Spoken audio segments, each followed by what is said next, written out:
നമ്മൾ എന്നുള്ളത് തിരുവനന്തപുരത്തിലെ തീരദേശ പ്രദേശമായ പൂവാറാണ്. പൂവാറിലെ ബോട്ടിംഗ് കാഴ്ചകൾ കണ്ടാലോ?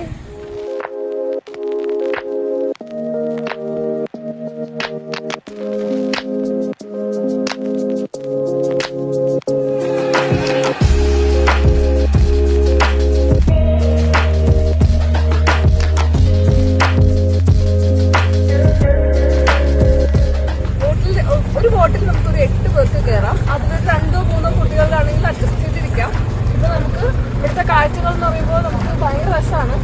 കുറേ നല്ല തെങ്ങും പച്ചപ്പും ഹരിതാപമായിട്ടുള്ള കാഴ്ച.